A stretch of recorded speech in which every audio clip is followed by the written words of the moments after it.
దేవునికి స్తోత్రములు. మీ అందరికీ నా వందనములు. ఈరోజు దేవుని వాగ్దానము. యెహోవా నా బలమా, నేను నిన్ను ప్రేమించుచున్నాను. కీర్తనల గ్రంథం 18వ అధ్యాయం 1వ వచనం. సైన్యములకు అధిపతి అయిన యెహోవా నా బలమా, నేను నిన్ను ప్రేమించుచున్నాను. మన తండ్రి అయిన యెహోవాను మనం ఎల్లప్పుడూ ఆయనను ప్రేమించాలి, ఆయనను ఆరాధించాలి, తండ్రిని ఘనపరచాలి. మన తండ్రి అయిన దేవుడు మనకు బలము, మనం ఆయన పిల్లలము, ఆయన మేపు గొర్రెలము. మన తండ్రి మనకు సహాయకుడు, మన తండ్రి మనకు శైలము, మన కోట, మనల్ని రక్షించువాడు. మన తండ్రి అయిన యెహోవా మన కేడము, మన రక్షణ శృంగము, మన ఉన్నత దుర్గము, మన దేవుడు. శ్రమలో తండ్రికి మనం మొరపెట్టినప్పుడు ఆయన మన మొర ఆలకించి మన శ్రమలన్నిటి నుండి విడిపిస్తాడు. శత్రువుల చేతిలో నుండి మనల్ని రక్షిస్తాడు. తన ఆలయంలో మన ప్రార్థన ఆలకించి వాటిని అంగీకరిస్తాడు.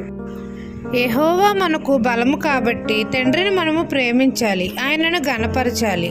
యెహోవాను ప్రేమించే వారిని తండ్రి ఆస్తికర్తలుగా చేస్తాడు. ఈ దిన వాగ్దానం మీ నా జీవితంలో నెరవేరాలని కోరుకుంటూ దేవుని సువార్త పరిచర్యలో మీ సహోదరి. ఆమెన్.